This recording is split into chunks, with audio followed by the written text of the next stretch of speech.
어떤 사람들은 교회에 나오면 모든 것이 다 잘 돼야 된다라고 얘기합니다.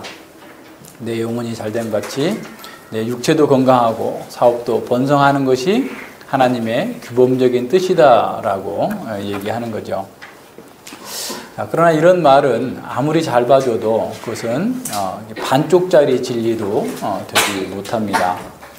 삶의 혼돈을 인정하지 않고 또 삶의 어려움을 경험하지 않으려는 그런 인간의 마음에 얄팍한 그 속임수를 쓰는 거죠. 세상에서 경험하게 되는 여러 가지 부조리와 어려움들에 대한 그런 탄식과 저항, 그런 고통과 불평을 인정하지 않고 행복과 번영만을 노래하는 그런 교회들은 또는 그런 사람들은 탄식하는 것을 불신앙적인 행동으로 치부합니다. 그리고 또한 하나님의 어떤 주권적인 통치나 능력을 인정하지 않는 그런 태도라고 폄하할 수도 있죠. 그러나 그런 시각으로서만 본다면 이제 삶의 어두운 부분을 보여주고 있는 이런 시편들을 노래하는 것은 불신과 실패를 이렇게 보여주는 것이다라고 생각하겠죠. 하지만 하나님을 의뢰하는 공동체가 이런 시편을 사용하는 것은 사실은 담대한 신앙의 행위였습니다. 이것이 담대한 신앙의 행위인 것은 그 이유는 뭐냐면 이 세상은 사실 있는 그대로 보고 경험해야 되는 것이지 마치 아닌 것처럼 이렇게 있는 것을 아닌 것처럼 넘어가면서 대충 해서 경험하고 거기서 승리할 수 있는 그런 세상이 아니기 때문에 그렇습니다. 인생이 혼돈스럽다고 또 그것이 아니다고 또 인생이 혼동스럽고 고통스럽고 탄식이 나오는 그런 상황이라고 해서 우리가 하나님께 나아가지 못하는 것이 아니다라는 거예요. 오히려 그런 혼돈과 아픔과 탄식 속에서 하나님께 더 가까이 나아갈 수 있는 기회가 되는 거예요. 그래서 인생의 모든 경험은 우리가 경험하고 있는 모든 인생의 경험을 가지고서 우리는 하나님께 나아갈 수 있는 그런 주제가 돼야 되고 적절한 것이 돼야 돼요. 우리가 아이들에게 유치원 갔다 오면 오늘 뭐 배웠니? 뭐 등등 막 물어보죠. 물어보는데 애들은 잘 대답하고 싶지 않아요. 자기한테 재미있었던 것만 이제 말하려고 하죠. 그런데 애가 또 막 이렇게 말하면, 또 이렇게 묻지 않았는데 와서 말하면 되게 좋잖아요. 그죠? 또 뭐 친구하고 싸웠던 일, 또는 뭐 좋았었던 일, 선생님한테 혼났던 일, 뭐 이런 거 가리지 않고 다 얘기해주면 부모로서는 굉장히 기쁨이 있고, 이렇게 감사한 그런 마음이 들죠. 마치 하나님께서도 그러실 거예요. 우리가 사실은 속에는 썩어가고 있는데 괜찮은 척 하면서 나는 다 된 것처럼 이렇게 가식적인 기도로 나가면 하나님께서 좋아하시겠어요? 그러니까 오히려 자기는 구원받지도 못했는데 구원받은 사람인 것처럼 하고 자기는 성장하지 못했는데도 성장한 사람처럼 이렇게 기도하면 하나님께서 그걸 기뻐하실까 생각해 봐야 되는 거죠. 그러니까 우리는 있는 그대로 우리의 삶의 모든 그 경험 그대로 가지고 하나님께 나아가야 됩니다. 이것이 사실은 우리의 모든 삶의 주인님을 하나님께서 우리의 주인임을 인정하는 바른 태도인 거죠. 이런 신앙은 사실은 시대에 영합하지 않는 그런 담대한 신앙입니다. 이런 탄식의 시편들이 불려지고 고백되어지는 그 시편들에서 하나님을 부르고 또 고백되고 있는 그 하나님은 우리의 눈물과 슬픔을 아시는 그런 하나님입니다. 그래서 이런 탄식의 시편들은 삶이 마치 욥의 친구들이 얘기하는 것처럼 아주 그냥 질서 잡힌 그런 세계로 보지 않고 정말 이 삶 속에서 있는 여러 가지 어려움들 또 그 고통의 그 원인들을 실제를 우리에게 보여주면서 사실은 우리의 삶이 어떠해야 되는지를 보여주고 있습니다. 우리의 생각과 다른 어떤 삶의 모습, 깨어진 인간관계나 또 깨어진 어떤 문제들, 실직하는 문제, 질병의 문제, 또 의학적 사망 선고를 받는 그런 문제까지라도 우리 앞에 정말 모든 것들을 하나님 앞에 토로할 수 있다라는 것을 우리에게 가르쳐 주고 있는 거죠. 때로는 이러한 고백이 수치스러울 수도 있고 때로는 우리가 생각하는 것을 초월하는 심각한 그런 표현들이 사용되어지기도 하는데 그렇게 사용하는 것이 그 사람의 믿음이 없음을 얘기하는 것이 아니라 그 사람의 진정성, 진실함, 그 강구자가 오직 하나님만을 의뢰하고 있다는 사실을 보여주고 있는 거죠. 그래서 우리가 어떤 상황에 처하든지 간에 우리의 삶의 모든 경험과 슬픔과 눈물을 가지고 하나님께 나아갈 수 있다라는 것을 우리에게 가르쳐 주고 있습니다. 하나님께서는 우리의 경험, 우리의 슬픔, 우리의 눈물을 다 아시고 또 그것을 감싸주시는 하나님이시라는 사실을 우리에게 가르쳐 주신 거죠. 시편 5편에서 다윗은 하나님의 임재의 자리에 나아가기를 갈망하면서 기도한 후에 정말 큰 확신과 기쁨을 노래했었죠. 6편에서는 이와 정반대되는 상황이 어떻게 보면 그려지고 있어요. 자신의 죄로 인해서 경건한 자가 겪는 그런 두려움과 죽음에 이르는 심각한 고통 속에서 통곡하면서 회개하고 있는 그런 모습을 우리에게 보여줍니다. 주의 인자를 힘입어서 하나님을 예배하는 사람이라 할지라도 원수들의 끊임없는 위협에 시달리고 수많은 인생의 질고를 경험하지 않는 것은 아니다라는 사실을 보여주고 있는 거죠. 다윗은 5편에서 주의 의로 나를 인도하시고 주의 길을 내 목전에 곧게 하사 저들의 악으로부터 나를 지켜주소서라고 기도했어요. 자, 그런 기도하는 사람이었음에도 불구하고 6편에서는 다윗이 하나님의 징계를 받고 하나님의 진노 가운데에서 두려움과 슬픔 속에서 탄식 속에서 눈물로써 나의 곡성을 들으셨도다라고 얘기하는 것처럼 눈물로써 기도하고 있는 모습을 보게 됩니다. 이를 통해서 진정으로 경건한 자라 할지라도 하나님 안에서 항상 탄탄대로만 가는 것이 아니라 참담한 실패를 경험하고 그로 인해서 정말 고통을 겪을 수 있음을 우리에게 보여주는 거죠. 경건한 자의 이러한 연약한 모습은 우리가 하나님께 나아가기 위해서 또 인간이 하나님께 나아갈 수 있는 유일한 방법은 자신의 의가 아니라 자신의 행위가 아니라 오직 하나님의 인자하심이다라는 사실을 반복적으로 우리에게 가르쳐 줍니다. 양심을 찌르는 고통, 하나님의 진노의 징책, 대적들의 비방과 조롱 속에서 하나님의 인자하심 외에 다른 어떤 방법이 없다라는 거예요. 다른 어떤 소망의 근거가 없음을 우리에게 보여줍니다. 여기서 시인은 자신의 몸과 영혼이 고통 속에서 시들어가는 두렵고 떨리는 그런 상황 속에서 하나님께 긍휼과 자비를 기도하고 있습니다. 1절에 보실까요? 여호와여 주의 분으로 나를 견책하지 마옵시며 주의 진노로 나를 징계하지 마옵소서. 이것을 히브리어 순대로 번역하면 이렇게 돼요. 여호와여 나를 책망하시되 주의 분노로 하지 마옵시며 나를 징계하시되 주의 진노로 하지 마옵소서.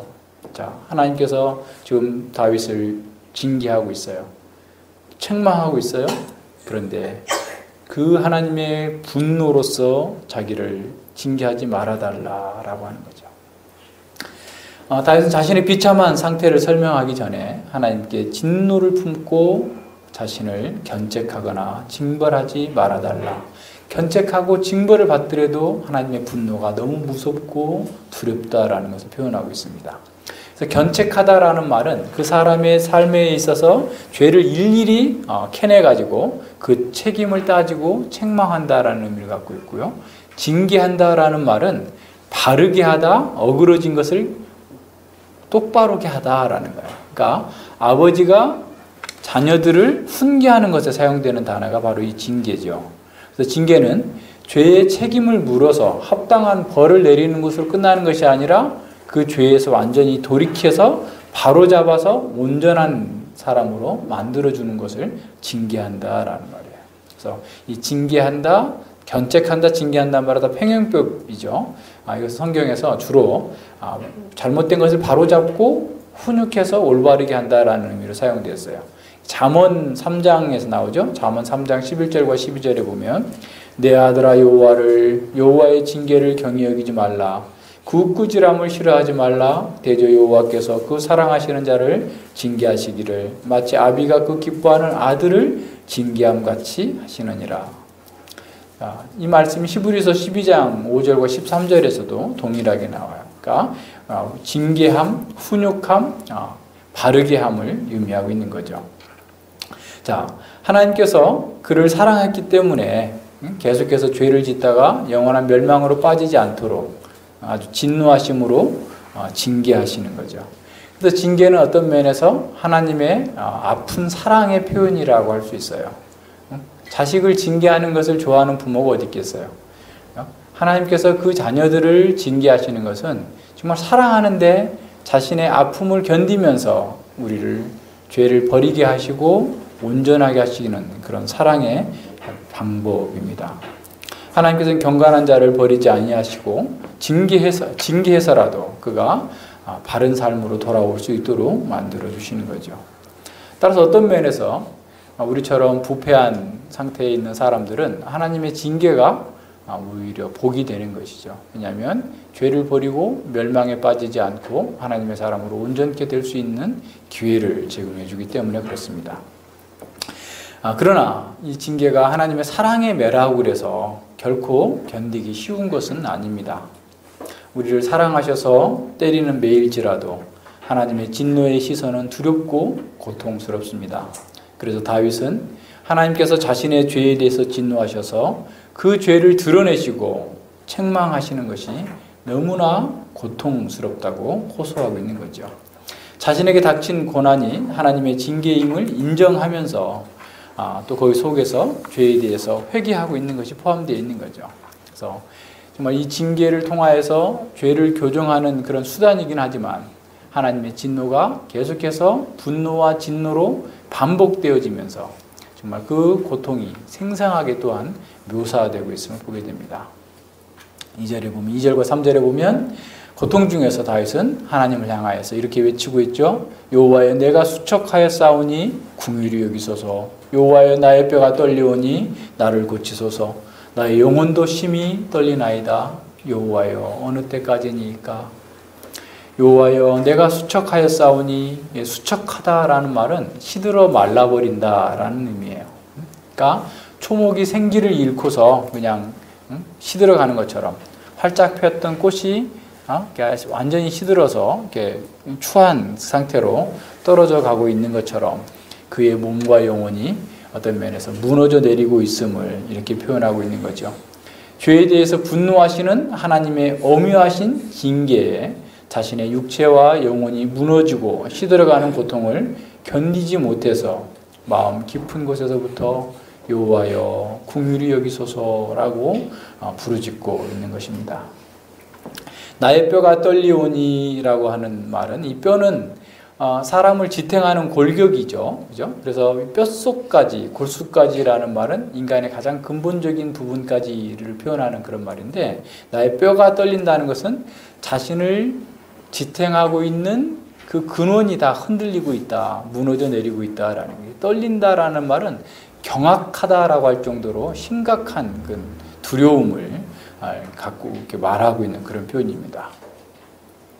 자, 하나님의 징계가 선한 뜻을 이루기 위한 것이기 때문에 긍휼을 포함하고 있음에도 불구하고 우리의 근본을 흔들어서 무너지게 할 만큼 고통스럽고 두려운 것이다라는 사실을 보여주는 거예요.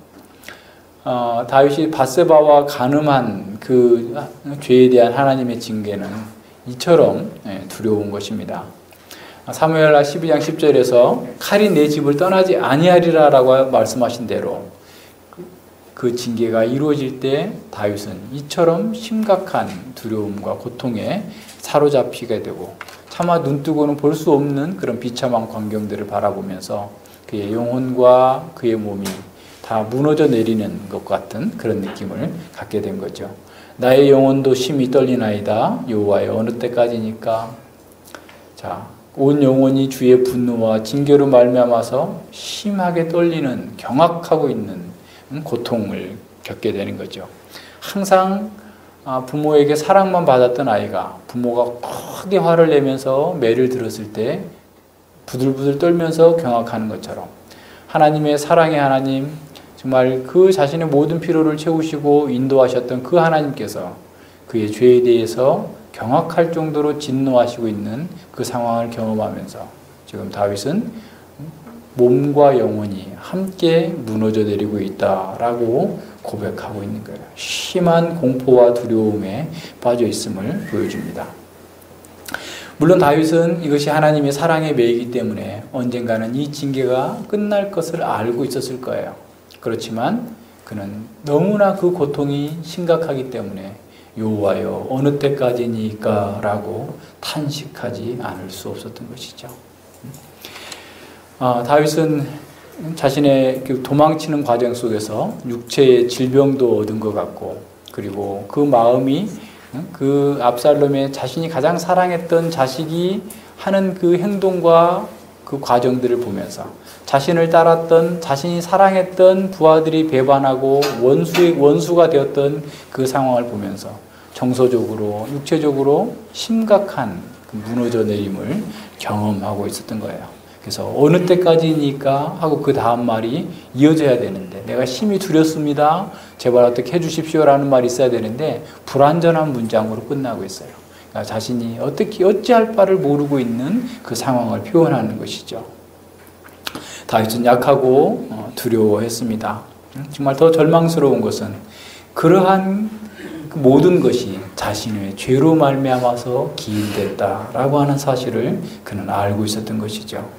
그래서 이제는 더 이상 육체적으로나 영적으로 감당할 수 없을 것 같은 심각한 그런 진노의 손 아래서 하나님께 간구하는 것이죠. 오직 하나님의 은혜만이 이런 상태에서 나를 구해줄 수 있습니다. 받을 자격이 없는 자에게 한없이 베푸시는 하나님의 은혜와 사랑, 자비를 베풀어 주시옵소서. 하나님의 은혜가 정말 자신을 구원할 수 있는 유일한 길이다라는 사실을 알고 하나님께 기도합니다. 4절에 보면 그 고통 속에서 하나님의 인자와 긍휼을 바라는 그 믿음을 붙들고 다윗은 자신을 구원해 달라고 기도합니다. 여호와여 돌아와 나의 영혼을 건지시며 주의 인자하심을 인하여 나를 구원하소서. 사망 중에서 주를 기억함이 없사오니 음부에서는 주께 감사할 자 누구리까. 여호와여 돌아오소서. 여호와여 돌아오소서. 이 돌아오다라는 말이 히브리 말로 슈브라는 말인데 좀 더 우리말보다는 좀 더 넓은 의미를 가지고 있어요. 바꾸시옵소서, 또는 회복시켜 주시옵소서, 그리고 또는 지금 현재 상태를 돌이켜 주시옵소서, 그러니까 돌이키시옵소서, 바꿔 주시옵소서, 회복시켜 주시옵소서, 그런 의미를 다 포함하고 있는 거죠. 그러니까 나를 이렇게 비참한 고통 속에서, 두려움 속에서 건져서 예전에 그 복된 상태로 나를 회복시켜 주시옵소서라고 하는 기도죠. 자, 다윗은 자신이 잃어버린, 자신의 죄 때문에 사라져버린, 무너져버린 육체와 영혼의 상태뿐만 아니라 그 모든 것들을 다시 회복시켜 주시기를 기도하고 있는 겁니다. 다윗은 여호와께서 돌아오셔서 나의 영혼을 건져 달라라고 기도하는 거예요. 돌아오셔서 나의 영혼을 건져 주시옵소서. 지금 당하고 있는 육체와 영혼의 고통 속에서, 비참함 속에서 벗어나게 해달라라고 기도하는 거죠. 하나님의 징계를 받으면서 가장 괴로운 것은 하나님께서 그 얼굴을 가리우시는 것 같은, 하나님께서 그를 돌봐주시지 않고 있는 것 같은 그런 상황입니다. 사실 우리에게도 그런 때가 있어요. 하나님의 말씀을 열심히 공부하지만 하나도 깨달아지지 않아요. 성경을 공부하고 기도하지만 도무지 하나님의 말씀이 깨달아지지 않아서 마음이 냉랭하고 돌처럼 굳어져 있어서 엉뚱한 생각을 하게 되는 이러한 상태가 있을 때가 가장 괴로운 겁니다. 그래서 마치 자신의 영혼이 하나님께로부터 버림받은 것은 아닌가, 나는 구원이 없는 것은 아닌가 라고 하는 그런 고통에 빠질 때가 있을 겁니다. 자, 다윗이 바로 영혼의 고통, 그걸 얘기하고 있는 거예요. 육신의 질병, 영혼의 질병보다 더 큰 것은 하나님께서 자기를 버리신 것은 아닐까? 하나님께서 자기를 떠나버리신 것은 아닐까라고 하는 이런 고통 속에서 다윗은 나의 생명을 구원하소서라고 기도하고 있습니다. 역시 여기서도 다윗의 기도의 근거는 뭐냐면 여호와의 긍휼과 자비를 얘기하는 겁니다. 주의 인자하심을 인하여 나를 구원하소서. 주의 인자하심을 인하여 나를 구원하소서. 주의 인자하심이 없다면 나는 거기서 어찌할 바가 없습니다. 그래서 인자하심, 헤세드, 언약적 사랑을 얘기하는 거예요. 언약 백성에게 정말 자격 없는 자에게 한없이 베푸시는 그 하나님의 은혜로 저를 구원하여 주시옵소서. 하나님의 언약적 사랑이 아니고서는 하나님께 나아갈 수도 없고 하나님께 기도할 수도 없습니다. 그 주님의 인자함을 인하여서 나를 구원하여 주시옵소서. 그러니까 우리에게 다른 어떤 것이 필요한 게 아니에요. 하나님의 인자하심, 하나님의 사랑, 하나님의 그것을 붙들고 하나님께 나아갈 수 있는 유일한 길인 거죠. 오히려 하나님의 백성들은 이렇게 징계를 받고 고통을 받는 그 순간에서도 하나님의 인자하심을 의지하고 하나님의 긍휼하심을 의지하고 구원하여 주시옵소서라고 기도할 수 있는 겁니다. 죄인이 고통 중에서 바랄 수 있는 최상의 것, 유일한 소망은 어떤 면에서 하나님의 인자하심 그밖에 없습니다. 범죄한 이스라엘, 우상 숭배를 하고 금송아지를 만들었던 이스라엘을 위해서 모세가 중보 기도를 할 때 하나님께서 출애굽기 34장 6절에서 이렇게 말씀하십니다. 여호와께서 그의 앞으로 지나가시며 반포하시되 여호와로다 여호와로다 자비롭고 은혜롭고 노하기를 더디하시고 인자와 진실이 많은 하나님이로라. 여호와로라 여호와로라. 자비하고 은혜롭고 노하기를 더디하시고 인자와 진실이 많은 하나님. 그 하나님의 근거에서 이스라엘 백성들은 사함을 받았고 그 인자하심 때문에 우리가 구원을 얻은 거죠. 바로 우리 사람들에게 남아있는 유일한 희망은 하나님의 인자하심, 하나님이 공의로우시지만 또한 인자하시다라는 그 은혜 때문에 우리가 살아갈 수 있는 겁니다. 따라서 하나님의 인자하심을 의지하는 사람만이 저에게 은총을 베풀어 주시옵소서, 저를 구원하여 주시옵소서라고 기도할 수 있는 것이죠. 제가 죄를 지음으로 말미암아서 잃어버렸던 것들, 제가 무너져 내리고 있는 영혼과 몸의 모든 어려움들을 회복시켜 주시고 온전케 하여 주시옵소서라고 기도하고 있는 겁니다. 5편 7절에서도 주의 풍성한 인자를 힘입어 주님께 나아갑니다 라고 했던 것과 동일한 사상이죠. 하나님께서 어떻게 보면 하나님과 언약을 맺은 언약 백성들이 망한다면 사람들이 그 하나님의 언약적 사랑에 대해서 의문을 제기하지 않을까요? 혹시 하나님의 전능하심에 대해서 의문을 제기하지 않을까요? 따라서 하나님께서는 신실하신 그 언약적 사랑을 보여주셔야만 합니다 라고 기도하는 것이죠. 하나님의 신실하심을 보여주지 않는다면 하나님의 그 복되신 이름에 흠이 될 수도 있습니다 라고 얘기하는 것과 같습니다. 그러면서 한 발 더 나아가요. 다윗은 여호와께서 자신에게 응답하셔야 될 두 번째 이유를 제시하는데 사망 중에는 주를 기억함이 없사오니 음부에서 주께 감사할 자 누구리까? 자, 두 번째 동기는 하나님을 찬양하기 위해서입니다. 다윗은 경건한 사람들이 공적인 찬양을 통하여서 하나님을 영화롭게 하고 모든 성도들에게 유익을 준다라는 사실을 알았고 그것을 또한 하나님께서 기뻐하신다는 사실을 알았던 것입니다. 그래서 여기서 감사로 번역되는 그 말은 사실은 찬양이라는 의미예요. 그러니까 사망 중에서는 주님이 어떤 분이신지 기억할 수도 없고 음부에서는 같은 표현이에요. 사망과 음부 같은 표현이에요. 내가 무덤에 들어가 있으면 죽어 있으면 어떻게 하나님께 감사하고 하나님을 찬양할 수 있겠습니까? 라는 거죠. 자, 하나님을 찬양한다라는 말은 하나님을 계신 그대로 인정해 드린다라는 의미예요. 그러니까 하나님이 어떤 분이신지를 기억하고 그걸 찬양하는 것이죠. 이것도 역시 어떻게 보면 평행법이에요. 그래서 하나님의 성품과 하나님의 사역에 대한 공적인 인정이 찬양인 거예요. 하나님께 없는 것을 드리는 것이 찬양이 아니라 하나님이 어떤 분이시고 하나님이 어떤 일을 하시는지를 알고서 인정해드리고 높이는 것이 하나님을 찬양하는 것입니다. 자, 하나님께서는 당신께서 이루시는 그 모든 구원 사역에 관한 일들을 어떤 하나의 기념물로서 우리에게 기억하도록 만드셨어요. 그래서 계속 그러죠. 요단강 건넜을 때 돌 가져와서 싸우게 하고 야곱이 돌베개 했던 그 베델로 기념하게 되고 모든 지명들 하나하나를 다 기념하게 하십니다. 기념하게 하시는 이유는 뭐예요? 기억하게 하기 위함이고 기억하게 하는 것은 어떤 겁니까? 하나님을 찬양하도록 하기 위함인 거예요. 그래서 시편 111편 4절에서는 이렇게 말씀합니다. 그 기이한 일을 사람으로 기억해 하셨으니 여호와는 은혜로우시고 자비하시도다.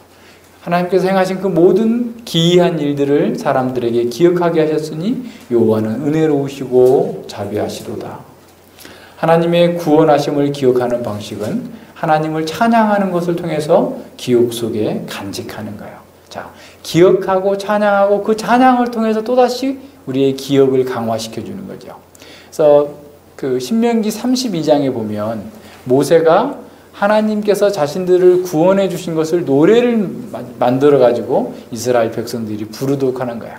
그러니까 찬양을 통하여서 하나님의 어떠하심을 기억하고 하나님의 그 영광을 나타내는 그런 방식으로 이스라엘 백성들 가운데서 계속 반복되게 만들어 주셨던 거죠. 그래서 우리가 하나님을 찬양한다라는 것은 하나님께서 하신 일들을 기억하고 그 일에 합당하게 하나님을 인정해 드리고 높이는 것이에요. 하나님을 찬양하지 않는다, 하나님을 잊어버렸다라는 것은 어떤 것이겠어요? 하나님을 찬양하지 않는 것, 하나님께서 역사를 주관하시고 구원해 주라는 사실을 인정하지 않는 것, 그걸 기억하지 않는 것, 이것이 하나님을 잊어버리는 것이고 하나님을 찬양하지 않는 것입니다. 자, 다윗은 이렇게 얘기하고 있는 거예요. 하나님께서 자신을 구원해 주지 않는다면 자기는 죽게 될 것이고, 그렇게 되면 하나님은 어떠한 찬양도 자신으로부터 받을 수 없을 것입니다. 논리적으로 설득하는 거예요. 하나님에 대해서. 하나님, 제가 죽게 되면 하나님을 찬양할 수가 없고, 그리고 하나님을 이 기이한 일들을 기억해야 될 회중들에게 그 찬양으로 가르칠 수도 없게 될 터인데 제발 하나님 저에게 인자를 베푸셔서 구원해 주시옵소서라고 얘기하는 겁니다. 자신이 부르는 이 찬양을 통하여서 회중들에게, 이스라엘 백성들에게 하나님을 기억하게 해야 되는 이 놀라운 일들을 참여할 수 없기 때문에 그렇습니다 라고 얘기하는 거야. 자, 여기에서 언약 백성들의 담대한 기도가 담겨져 있는 거예요. 하나님, 제가 주님을 찬양하고 주님을 영화롭게 하기를 원한데 지금 내가 여기서 실패하고 제가 지금 여기서 망한다면 주님은 저로 인하여서 찬양받지 못하는 것 아닙니까? 저를 통하여서 복음을 드려야 될 사람들에게 진정으로 복음이 전달되지 않게 되는 것 아닙니까? 라고 말씀하는 거죠. 다윗은 수사학적인 질문을 통해서 하나님께서 응답해 주시기를 재촉합니다. 음부에서 주께 감사할 자 누구리까? 만일 하나님께서 자신이 하나님을 찬양하기를 원하신다면 구원하심을 통하여서 그 신실한 사랑을 보여주시옵소서라고 기도하는 것이죠. 이렇게 하나님께서 행동하시도록 요구하시는 것은 사실은 다 주제넘음이나 또는 교만한 것이 아닙니다. 그 기도의 응답의 결과가 어떤 것인지를 아뢰므로써 하나님께서 응답하시도록 어떻게 보면 감청하는 것이죠.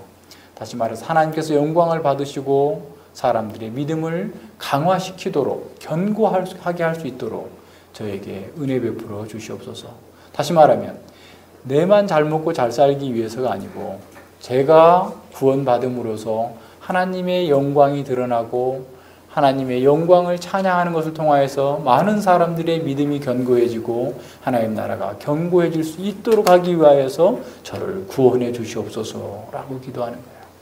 얼마나 놀라운 기도입니까? 다윗은 자신의 몸과 영혼이 정말 힘이 떨리는 그 고통 속에서 자신의 죄를 인정하고 그 죄 때문에 하나님께서 징계하심을 알면서 만약에 그 징계로서 끝나버린다면, 자기 인생이 끝나버린다면 제가 하나님의 영광을 위해서 살아야 될 이 놀라운 일들을 감당할 수 없지 않겠습니까? 라고 탄원하고 있는 거예요. 주님, 제가 계속해서 주님을 찬양할 수 있게 해주십시오. 주의 백성들에게 위로의 복음을 계속해서 기억할 수 있는 찬양을 부를 수 있게 해주시옵소서 라고 기도하는 거예요. 그렇지만 그것도 끝난 게 아니에요. 6절과 7절에서는 더 깊은 탄식이 주어집니다. 이 탄식이 얼마나 강렬한지 다윗은 과장법을 사용해서 호소해주고 있습니다. 내가 탄식함으로 곰핍하여 밤마다 눈물로 내 침상을 띄우며 내 요를 적시나이다. 내 눈이 근심을 인하여 쇠하며 내 모든 대적을 인하여 어두웠나이다.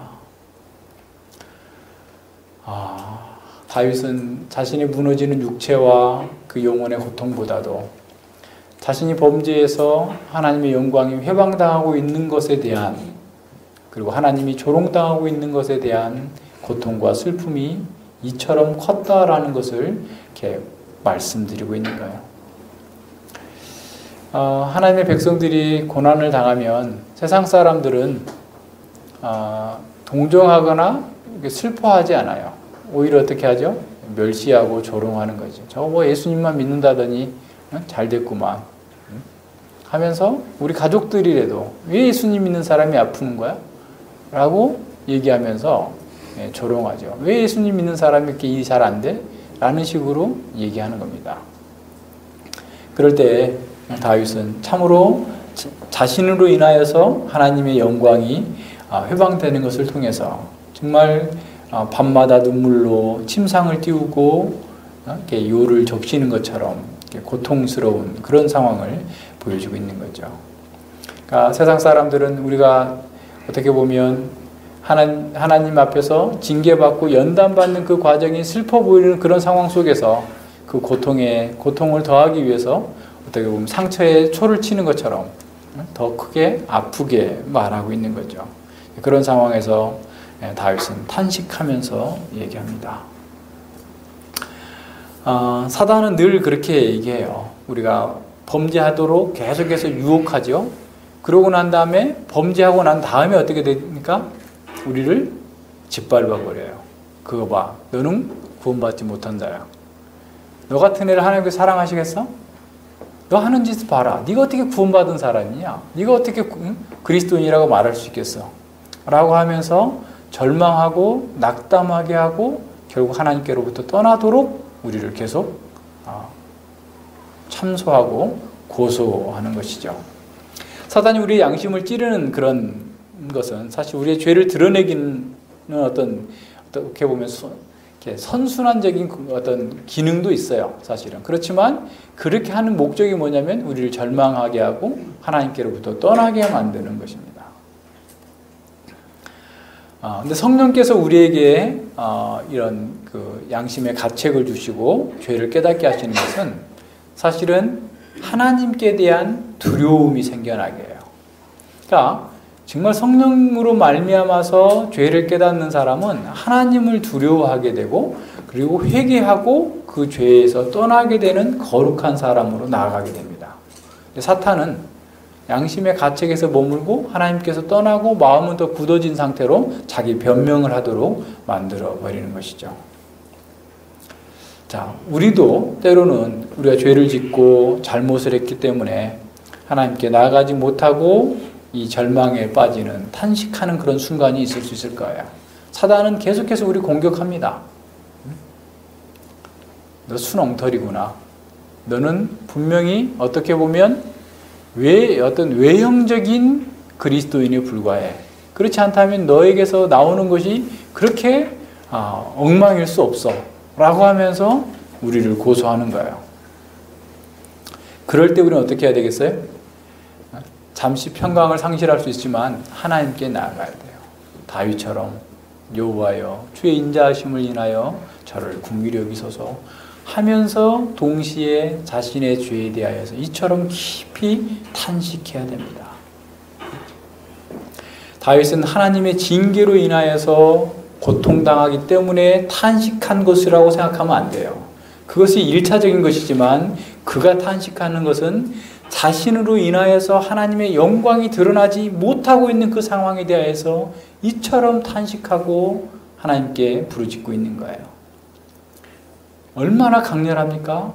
내가 눈물을 흘려서 내 침대가 뜰 정도입니다. 내가 눈물로 내 요가 다 젖었습니다.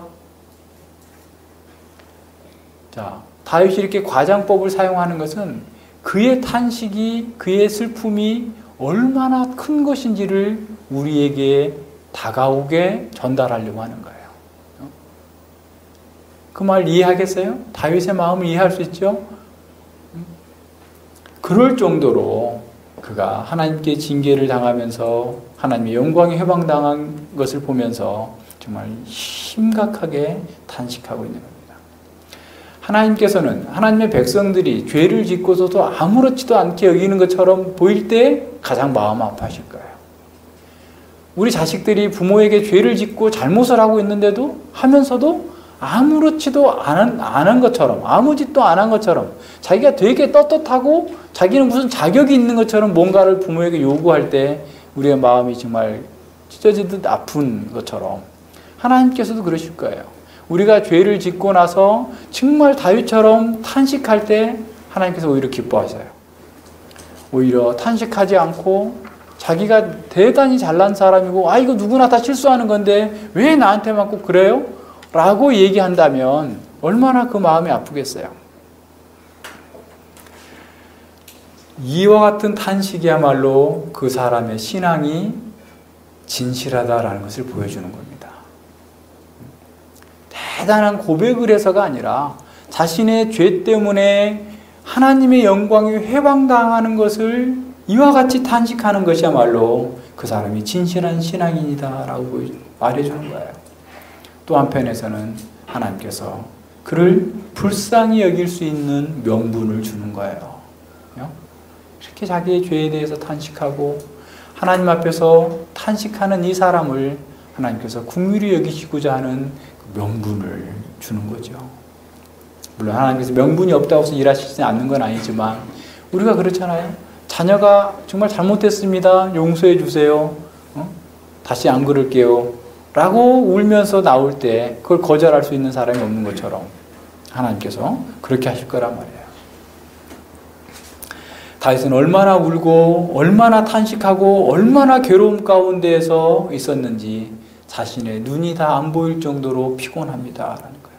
내가 탄식함으로 곰핍하여 밤마다 눈물로 내 침상을 띄우며 내 요를 적시나이다.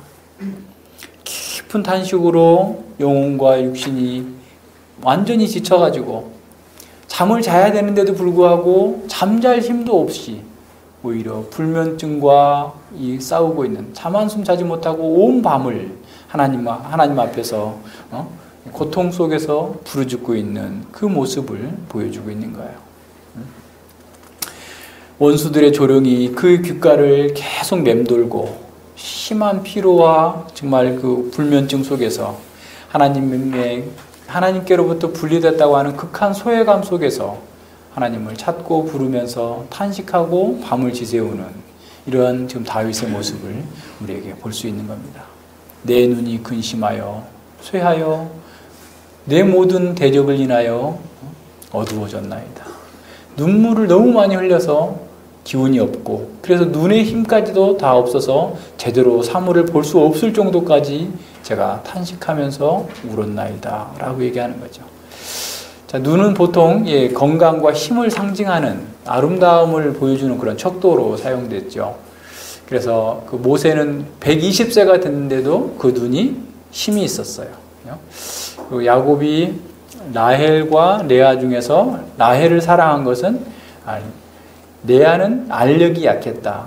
눈의 힘이 약했다라는 것은 그 사람의 건강 상태나 아름다움이 약했다라는 거예요. 라헬은 눈이 아주 눈이라는 얘기 안 나왔지만 아름답고 뛰어나다라고 나오는데 그게 같은 의미입니다. 그러니까 눈은 지금도 건강의 척도죠. 그래서 홍채학이라는 것도 있어요. 눈의 상태를 보고서 그 사람의 몸의 건강의 상태를 진단하는 그런 방식도 있는데 근데 이 다윗은 너무나 슬퍼서 고통 속에서 참으로 눈이 다 쇠하여지고 어두워졌다라는 거예요. 자, 이 육체적인 고통은 원수들의 조롱과 공격이 한 원인일 거예요. 하지만 다윗의 내적 탄식은 정말 그 눈물은 하나님의 징계의 방식인 하나님께서 그를 만나주지 않는 침묵하시는 하나님께서 자신을 떠나버린 것과 같은 하나님의 부재 상태에 오는 그 탄식 때문에 자신의 눈이 더 어두워졌습니다 라고 얘기합니다. 밤마다 그는 큰 고뇌와 끊임없는 울음으로 탄식하면서 여호와여 돌아오소서 주의 인자로 나를 구원하여 주소서라고 기도했던 겁니다. 자, 그러나 다윗은 이러한 부르짖음과 절망 속에서 그 넋두리로 끝나는 것이 아닙니다.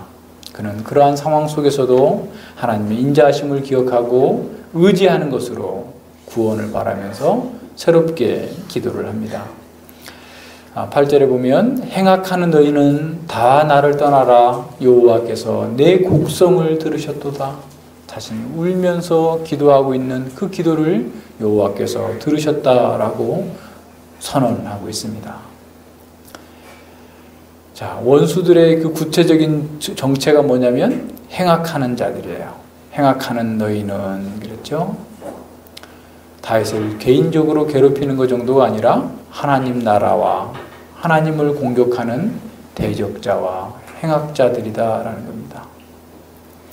자, 이 행악자들은 시편 3편 2절에서 보면 다윗에게 저는 하나님께 도움을 얻지 못한다라고 이렇게 하고 있었죠. 자, 원수들은 하나님께서 다윗을 버렸다. 따라서 다윗은 우리의 왕이 될 수 없다. 다윗은 우리를 떠나라. 다윗을 이 땅에서 몰아내자. 이 세계에서 없애버리자. 다윗은 이스라엘을 떠나라. 이 지구를 떠나라. 라고 하면서 잡아 죽이려고 열심히 쫓아다녔죠. 하지만 이제 다윗은 행악하는 너희는 나를 떠나라. 여호와께서 내 곡성을 들으셨도다.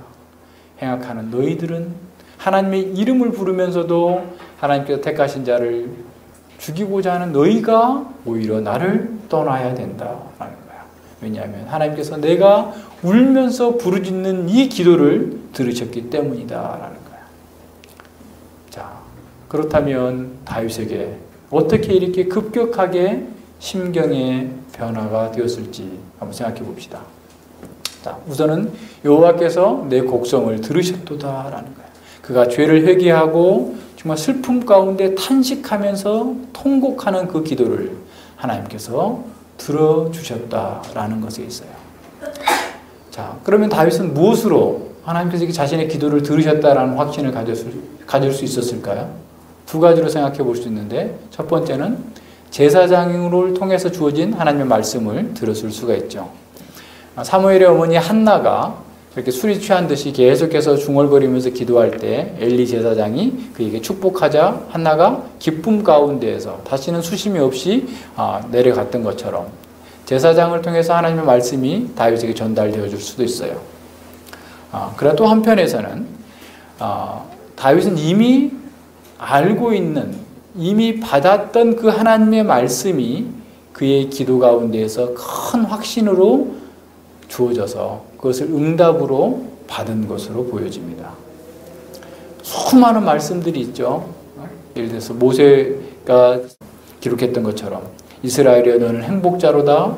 여호와의 구원을 너같이 얻은 백성이 누구뇨? 그는 너를 돕는 방패시오 너의 영광의 칼이시로다. 내 대적이 내게 복종하리니 내가 그들의 높은 곳을 밟으리로다. 자, 하나님께서 내가 하나님 편에 서 있다면 내가 하나님 나라의 백성이고 하나님 나라의 영광을 위해서 사는 사람이라면 너는 행복자다. 너가 결코 그렇게 멸망하지 않을 것이다. 라고 하는 그 말씀을 속에서 기억해냈을 거예요. 그 후대에 있는 말씀이긴 하지만 고난 중에 있는 이스라엘 백성들이 이사야의 말씀을 생각했던 것과 비슷할 거예요. 이사야 41장 10절과 14절을 보면 자, 고난 가운데 포로로 가 있을 이스라엘 백성들에 대해서 이사야는 이렇게 말합니다. 두려워 말라 내가 너와 함께 하리라. 놀라지 말라 나는 내 하나님이 됨이라. 내가 너를 굳세게 하리라. 참으로 너를 도와주리라. 참으로 나의 의로운 오른손으로 너를 붙들리라. 14절에서 지렁이 같은 너 야곱아,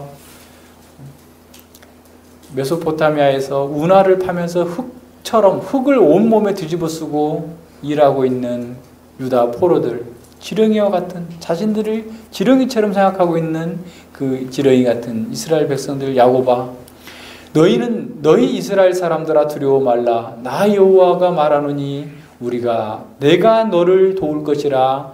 내 구속자는 이스라엘의 거룩한 자니라. 그 밖에 다윗은 수많은 하나님의 말씀들을 암기하고 외우고 공부하고 묵상하는 그런 삶을 살았을 때 하나님께서 자신의 그런 통곡하는 기도 속에서 그의 말씀을 마음에서 떠올리게 해서 큰 확신으로 그에게 깨닫게 해주신 거죠. 그래서 다윗은 담대하게 선언합니다. 하나님께서 나를 징계하실지라도 경건치 않는 자들처럼 나를 멸망시키기 위한 것이 아니다. 나를 특별하게 대우하시기 때문에 너희는 나를 결코 죽일 수 없다. 너희는 나와 상관없는 자들이다. 내게서 떠나라 라고 선언하고 있는 겁니다. 하나님께서는 범죄했다 할지라도 회개하면서 인자와 사비를 구하는 자를 구원하신다는 사실을 알고 있었던 거예요. 그들이 어떤 고통을 겪더라도 어떤 어려움이 있다 할지라도 하나님의 신실한 사랑에서 나오는 징계이기 때문에 결코 이것은 내가 멸망하고 없어질 징계가 아니다. 너희들 오해하지 말라라는 거예요. 너희는 하나님께서 나를 버렸기 때문에 내가 이런 고통을 겪는 거다라고 주장하고 있지만 나는 하나님의 사랑 안에 있다. 하나님께서는 내가 회개하고 탄식하며 울며 기도하는 것을 들으셨다 라고 선언하고 있는 겁니다. 자, 우리가 평소에 성경 공부를 이렇게 해야 되는 이유가 여기에 있어요. 어떤 어려움이 닥쳤을 때 막 말씀을 찾는 것이 아니라, 물론 그렇게라도 해야 되겠지만, 그죠? 그러나 평소에 우리가 말씀을 계속해서 공부하고 연구하고 말씀을 묵상하고 주야로 그 말씀 안에서 살고 있으면 내가 어려움이 올 때 정말 어찌할 바 없는 앞뒤가 꽉 막힌 그런 정말 심각한 위기적 상황 속에서 하나님께서 우리에게 말씀을 깨닫게 하시고 그 말씀을 통해서 지혜를 얻게 하시고 그 말씀을 통해서 우리가 누구인지를 다시 한번 확정해 주면서 그 어려움들을 돌파해 나갈 수 있도록 만들어 주시는 거예요. 그래서 그 말씀이 우리에게 응답으로 주어지고 그 속에서 우리가 승리해 나갈 수 있도록 만들어 주시기 때문에 우리는 늘 평소에 시간 날 때마다 하나님 말씀을 붙들고 계속 기도하고 계속 그 말씀 안에서 새로운 삶을 살기 위해서 나아가야 됩니다. 9절 보실까요? 여호와께서 내 간구를 들으셨으며 여호와께서 내 기도를 받으시리로다. 다윗은 죄인의 회개와 눈물의 간구를 들으시는 그 하나님이시기 때문에 자신의 기도에 응답하실 것을 확신하고 있습니다. 5편에서는 여호와의 성품이 죄악을 기뻐하지 아니하시는 그런 하나님, 악인과 함께 유하지 못하고 오만한 자가 주의 목전에 서지 못할 것이다 라고 선언했어요. 하지만 경건한 자가 죄를 깨닫고 회개하면 하나님께서는 그 인자하심을 베푸셔서 그를 구원하시고 또 그렇게 구원해 달라고 요청할 때마다 구원해 주실 것이다 라고 얘기하고 있는 겁니다. 바로 그러한 기도와 회개를 통하여서 하나님께서 기뻐하신다는 것을, 그래서 하나님께서 그를 구원하신다라는 것을 확신하고 있는 겁니다. 여기에 우리의 담대함이 있습니다. 우리가 비록 죄를 짓고 어리석음 가운데에서 잘못된 행동을 했다 할지라도 하나님의 인자하심을 구하고 하나님께 나아가면 하나님께서 기뻐하신다. 자, 탕자가 아버지를 모욕하고 그 재산을 가지고 다 팔아서 날려버리고 난 뒤에도 그 아버지를 기억했어요. 인자한 아버지를 기억했어요. 나를 내치지 않으실 거다. 아들로 안 받아주시더라도 품꾼의 하나같이는 해주실 거다. 그 아버지를 알고 아버지께 돌아와서 기도했던 것처럼 다윗은 지금 하나님께서 자신을 심각하게 징계하고 있다 할지라도 하나님께서는 그러한 인자한 사랑을 갖고 계시기 때문에 내가 돌아가면 인자하신 그 하나님께서 구원해 주실 것을 알고 믿고 기도하고 있는 것이죠. 다윗은 여호와께서 자신의 기도를 들으시고 앞으로도 계속해서 기도에 응답해 주실 것을 믿고 있습니다. 그래서 원수들은 더 이상 그를 위협하지 못할 것이고, 그리고 정말 그 어떤 어려움에서도 하나님이 자신을 구원하실 것을 확신이 들자 10절에서 이렇게 선언하는 거예요. 내 모든 원수가 부끄러움을 당하고 심히 떨미어 호련히 부끄러워 물러가리로다. 하나님을 대적하고 하나님의 백성들을 괴롭히는 자들은 호련히, 그리고 갑자기, 호련히는 갑자기, 그리고 영원히 멸망당할 것이다 라는 거예요. 하나님의 백성들이 궁극적으로 승리할 것을 보여줍니다. 자, 처음에는 다윗의 영혼이, 다윗의 몸이 심히 떨었어요. 경악했어요. 그런데 이제 하나님께서 경건한 자를 위해서 구원하셔서 그를 다시 회복시키냐, 원수들이 경악하고 심히 떨고 물러가게 되는 이런 상황으로 역전이 되었습니다. 원수들은 다윗이 멸망할 것을 기대하고 최선을 다해서 자신을 죽이고자 했지만 하나님께서 다윗을 극적으로 구원해내시자 깜짝 놀라고 부끄러움을 당하고 경악하면서 물러가 멸망을 당하게 될 것입니다. 다윗은 이렇게 새로운 확신 속에서 하나님께 자신의 기도를 응답해 주실 뿐만 아니라 대적하는 모든 행악자들이 궁극적으로 멸망할 것을 선언하는 겁니다. 자, 이 시대의 교회도 마찬가지예요. 우리가 어려움 속에 있고 고난 속에 있고 환난과 핍박 속에 있다 할지라도 하나님께서 우리와 함께 하시고 우리의 문제를 짊어지셨기 때문에 우리가 궁극적으로 승리하고 세상이 멸망할 것을 선언하는 겁니다.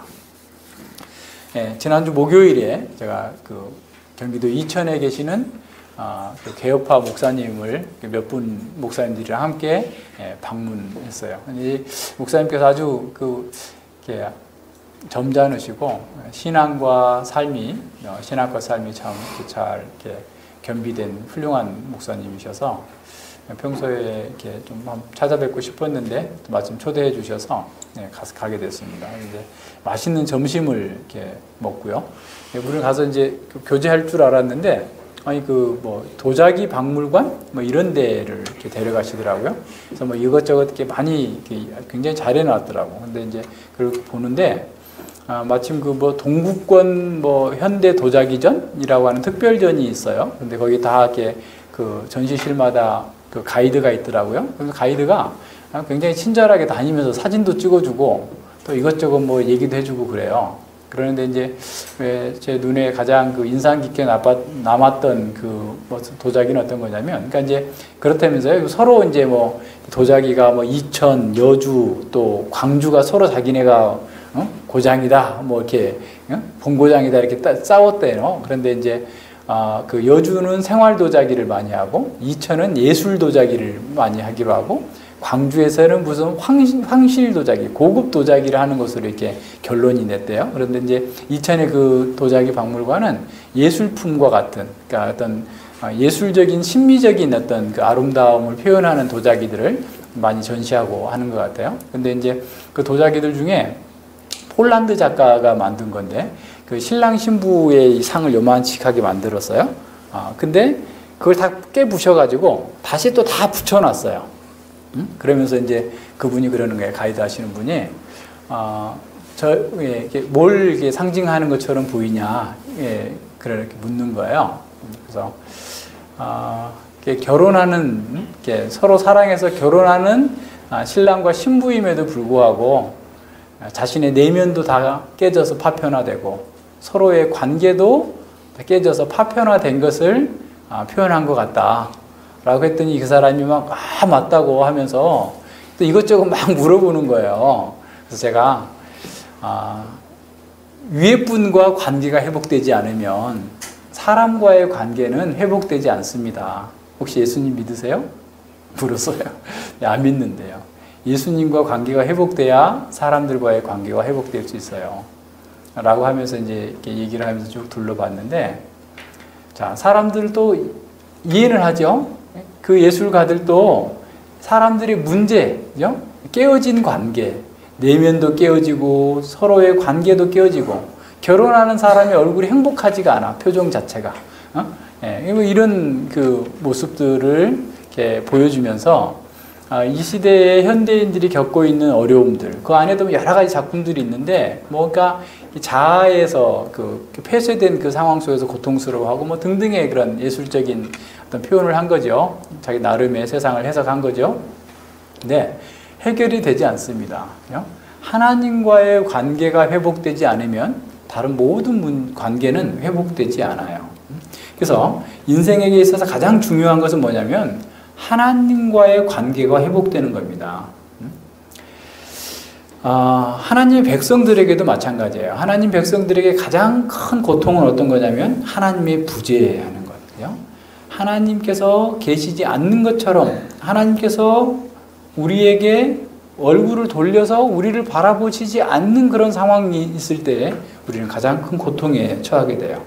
그래서 따라서 우리는 말할 수 없는 고통이 있을 때 고난 중에서 제일 먼저 뭘 점검해야 되겠어요? 내가 하나님과의 바른 관계에 있는가를 점검해야 됩니다. 그 하나님과의 관계가 문제 있는 것처럼 보인다면 자신을 돌아봐야 됩니다. 하나님과의 관계를 깨뜨리는 것은 바로 우리의 죄입니다. 죄는 무엇보다도 하나님께서 우리를 떠나게 하시고 우리의 양심에 고통과 두려움을 안겨줍니다. 모든 고통은 사실 여기서 출발한 거죠. 그래서 우리의 문제를 해결할 수 있는 유일한 방법 또한 하나님께 돌아가는 거예요. 그런데 우리는 스스로 하나님 찾을 수 없습니다. 찾지 못합니다. 가슴을 치고 뒹굴어도 여전히 돌처럼 굳어져 있는 그 마음은 변화되지 않습니다. 사단의 참소를 받아서 절망에 허덕이면서도 그 부패한 마음, 돌 같은 마음이 부드러워지지 않는 거예요. 그래서 자신의 이러한 절망적인 모습을 발견한 사람은 이렇게 부르짖을 수밖에 없는 것이죠. 여호와여 돌아와 나의 영혼을 건지시며 주의 인자하심을 인하여 나를 구원하소서. 하나님의 인자하심 속에서 저의 죄를 발견하게 해주시고 제 마음이 변화되게 하여 주시옵소서 라고 기도하면 됩니다. 예수님을 믿는 우리에게도 죄에 대한 징계는 참으로 견디기 어려울 정도로 힘듭니다. 우리의 영혼과 뼛속까지 스며들어 있는 이 죄를 분리해내고 벗겨내는 것이 정말 그렇게 쉬운 일이 아니죠. 큰 고통을 수반합니다. 우리의 뼈와 영혼이 경악할 정도로 고통이 따릅니다. 따라서 우리는 그 무엇보다도 죄를 피하려고 해야 됩니다. 하나님의 징계가 사랑에 매이긴 하지만 그 징계의 고통은 죽음을 맛보는 것 같습니다. 그래서 우리는 진노 가운데에서 우리의 육신, 우리의 영혼이 경악하면서 그 비참함 속에서 탄식할 수밖에 없는 것이죠. 그러나 우리가 죄를 인식하는 그 깊이만큼 우리의 탄식과 기도도 깊어집니다. 하지만 하나님을 향한 탄식은 신자의 불신이 아니라 정직한 신뢰의 고백입니다. 우리가 우리의 죄를 깨달은 만큼 주의 인자하심을 의지하고 탄식함으로 기도할 것입니다. 기도의 간절함은 탄식의 정도에 비례합니다. 신자의 탄식은 허공에 흩어지는 절규가 아닙니다.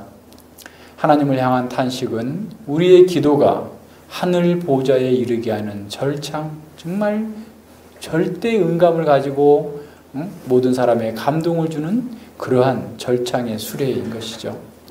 하나님과의 관계를 회복하는 것이 우리의 문제를 푸는 근본적인 열쇠입니다. 돈에서 찾지 마시고 건강에서 찾지 마시고 다른 그 어떤 것에도 찾지 마시고 하나님 앞에서 우리의 관계를 돌아봐야 됩니다. 다윗이 바로 그렇게 한 거예요. 원수들이 있어요. 실질적인 원수예요. 그러나 그 원수들은 하나님께서 징계의 막대기로 사용한 거예요. 그 징계의 막대기를 보고 탄식하고 분노하고 절망하고 맞서 싸우는 것이 아니라 하나님께 나아가서 하나님, 저의 문제 회개합니다. 제가 정말 하나님 앞에서 이렇게 탄식할 수밖에 없는 어리석은 자입니다. 라고 얘기해야 됩니다. 우리의 고통과 우리의 괴로움은 1차적으로 하나님과 상관없이 하나님 없이 잘 살고자 하는 귀먹고 눈먼 우리를 깨우는 하나님의 나팔입니다. 물론 2차적인 고난이 있어요. 그죠? 우리가 구속의 고난에 참여하고 하나님의 백성들을 구원하기 위한 그리스도의 남은 고난을 몸에 채우는 그런 고난도 있어요. 그러나 1차적으로는 우리에게 있어서 문제는 뭐냐면 하나님 없이 하나님과의 관계는 깨진 채 자꾸 다른 데서 문제에 자신 잘 살고자 하는 그런 것들을 좀 바꾸고자 하는 하나님의 은혜의 나팔입니다. 따라서 우리는 고통과 환난 속에서 먼저 우리 자신을 점검해야 됩니다. 그러한 고통 중에서 아직도 보지 못하고 있는 자신의 죄를 깊이 발견할 수 있기를 갈망해야 됩니다. 자신의 죄로 인해서 상처받은 하나님의 영광을 생각하면서 탄식해야 됩니다. 그러한 탄식으로 곰핍하여 눈물로 밤을 지새운 사람은 하나님의 인자하심을 더 깊이 깨닫고 그 인자하심만을 의뢰하게 될 것입니다. 단지 고통에서 벗어나는 것이 목적이 아니라 주의 구원을 기억하고 주의 영광을 찬양하기 위해서 그렇게 부르짖어야 됩니다. 그래서 우리가 그 징계를 당할 때 그 징계 그 자체만 없어지기를 바라는 것이 아니라 그 징계를 통하여서 하나님께서 나를 온전케 하시고 거룩하게 하시고자 하는 그 목적이 이루어질 수 있도록 기도해야 돼요. 네, 저는 여러 차례 이런 경험을 했는데요. 처음에는 몰랐어요. 계속 이 문제 언제 끝나죠? 정말 어느 때까지니까 너무 괴롭습니다. 어느 때까지니까. 조금 과장하면 벽에가 다 젖을 정도로 눈물을 흘리면서 밤을 지새기도 했어요. 그런데 한참 그렇게 했는데 하나님께서는 도무지 응답하시지 않아요. 어느 순간에 그렇게 기도하게 됐어요. 하나님, 제가 이렇게 고난을 당하고 어려움을 겪는 것은 내 속에 감추어진 죄를 더 발견하도록 하시는 하나님의 은혜의 매임을 알고, 주여, 제가 이 고통이 빨리 끝나는 것보다 이 고통 속에서 제가 알아야 될 저의 부패함, 저의 어리석음, 저의 죄에서 해방될 수 있도록 은혜 베풀어 주시옵소서. 기도가 바뀌었어요. 그런데요, 기도가 바뀌고 나니까 그 문제가 봄눈 녹듯이 사라졌어요. 어느 때까지니까 사람들을 바라보면 다 할 수 있을 것 같은데 안 되는 거예요. 그런데 내가 바뀌니까, 나의 기도가 바뀌니까 하나님께서 그 문제를 어느 순간에 알지도 못하는, 의식하지도 못하는 순간에 없애주셨어요. 징계의 목적을 우리는 잘 이해하면서 하나님 앞에서 어려움이 있을 때 또 평소에도 내가 죄 때문에 하나님의 영광을 회방하고 있지 않았는지, 그것 때문에 하나님께서 만홀의 여김을 당하고 있지는 않는지 살피면서 신중하게 말씀대로 살기 위해서 노력해야 돼요. 예수님께서는 우리를 바로 그러한 죄 가운데에서 돌이켜서 하나님께 나아갈 수 있도록 하기 위해서 먼저 이러한 고통을 당하셨습니다. 사실은 이 복음서에서는 예수님의 이런 심리적인 갈등과 고통에 대해서 많이 얘기 안 했어요. 아주 담담하게 그냥 기록했습니다. 간혹가다 이렇게 나타나죠. 근데 주로는 시편에서 또 욥기에서 등등의 의인의 고난들을 계속해서 우리에게 보여주고 있어요. 예수 그리스도의 영이 그 받으실 고난과 후에 얻으실 영광을 그 선지자의 입을 통하여서 미리 말하게 한 거예요. 베드로전서 1장 10절에서 말씀하고 있는 것처럼. 그런데 누가복음 12장 그 49절과 50절에서는 예수님께서 이렇게 말씀하십니다. 내가 불을 땅에 던지러 왔노니 이 불이 이미 붙었으면 내가 무엇을 원하리요? 나는 받을 세례가 있으니 그 이루기까지 나의 답답함이 어떠하겠느냐. 자, 예수님의 세례, 그것은 다름 아닌 고통과 상처, 심한 고뇌와 피와 죽음의 세례를 말합니다. 다윗은 자신의 죄가 있어서 고난을 당했지만 예수님은 무죄하시면서도 이러한 엄청난 고난을 당하신 거예요. 예수님께서는 하나님과 단절되는 고통이 얼마나 큰 것인지를 누구보다도 잘 아신 분이었습니다. 하지만 예수님은 하나님의 영광을 회복하고 우리들이 하나님과의 관계를 올바로 회복하도록, 그래서 복을 누리도록 하기 위해서 그 모든 고통을 감수하셨습니다. 잃어버린 자들에게 생명을 주시고 하나님의 영광을 위해서 그 길을 가신 것이죠. 사단과 죄의 권세를 끊어내기 위해서 말할 수 없는 탄식과 통곡으로 곡성으로 하나님께 기도하셨습니다. 이제 그리스도 안에 있는 우리는 죄와 사망에 대해서 가볍게 여겨서는 안 돼요. 바로 우리의 죄 때문에 그리스도께서 심한 통곡과 눈물로 간구와 소원을 올렸고 그의 경외하심을 인하여 들으심을 얻었느니라. 그가 아들이시라도 받으신 고난으로 순종함을 배워서 온전케 되었은즉 자기를 순종하는 모든 자에게 영원한 구원의 근원이 되게 하셨다라는 거예요. 자, 그리스도께서는 우리를 대신하여서 심한 통곡과 눈물로 기도하셨어요. 우리의 죄를 위하여서 죽으셨어요. 우리는 스스로 우리의 마음이 바뀌지 않기 때문에 예수님께서 이렇게 하신 거예요. 자, 예수님의 순종이 우리의 순종의 모형이 되는 것처럼 예수님의 통곡과 눈물이 우리의 간구, 우리의 기도의 모형이 되어야 됩니다. 하나님께서 대적들을 막대기로 사용하셔서 우리를 징계하실지라도 우리는 하나님의 인자하심을 따라서 회개하고 진실한 탄식으로 기도해야만 합니다. 모든 성도는 자신이 죄로 인해서 하나님과 관계가 깨어지는 그 고통을 겪으면서 자기를 부인하고 하나님의 인자하심을 더욱더 경험하면서 의뢰하게 됩니다. 그것을 체험한 사람은 어떤 고통보다도 하나님께로부터 분리되는 것을 가장 두려워하게 됩니다. 이것을 체험하지 못한 사람은 피상적인 믿음에 머물고 있는 거예요. 자신의 죄의 깊이를 보고 그 죄가 하나님의 영광을 얼마나 해방했는지를 깨달은 사람은 깊은 탄식으로 기도할 수밖에 없죠. 또한 그리스도께서는 자기를 힘입어서 하나님께 나아가는 우리를 위해서 지금도 항상 살아서 하나님 보좌 우편에서 사실은 심한 탄식으로 기도하고 계실 겁니다. 따라서 우리에게 말할 수 없는 고통이 있다면 하나님께 나아가야 됩니다. 하나님께서 우리를 징계하실지라도 그 하나님께 나아가야 되는 거죠. 자, 징계가 없는 사람은 하나님의 자녀가 아니다라고 할 정도로 모든 하나님의 자녀에게는 징계가 있어요. 근데 징계를 받을 때 부모의 품으로 달려 들어오는 애는 자식이지만 나가버린 애는 자식이 아닌 것처럼 하나님의 징계를 받을 때 징계를 받으면서 하나님께 더 가까이 나오는 사람은 하나님의 자녀로서 그리스도 형상으로서 더욱더 변화되겠지만 하나님께로부터 멀어져 버리는 사람은 하나님을 떠나는 자가 되겠죠. 하나님께서는 우리가 그 하나님을 기억하고 찬양하는 사람이 되기를 원하십니다. 하나님은 우리를 통해서 영광을 받으시기를 작정하셨어요. 그래서 우리를 구원하셨습니다.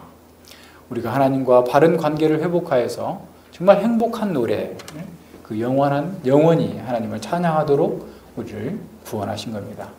자, 우리가 이러한 노래를 부름을 통해서 우리가 탄식으로 하나님을 노래를 부르는 그 노래가 한편에서는 죄와 사단에 매여 있는 그래서 고통과 슬픔에 붙잡혀 있는 사람들에게 구원의 메시지로 다가갈 거예요.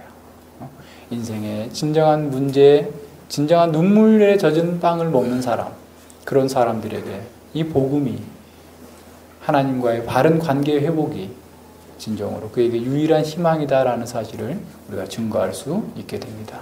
기도합니다. 하나님 아버지 감사를 드립니다. 참으로 저희들이 고난을 당할 때, 징계를 당할 때에는 참으로 아픔이 있고 고통이 있고 어려움이 있습니다. 그리고 우리의 죄 때문에 하나님께 영광이 회방당하고 우리의 몸과 영혼이 다 무너지는 것을 경험하면서 탄식함으로 기도하지 않을 수 없음을 보게 됩니다.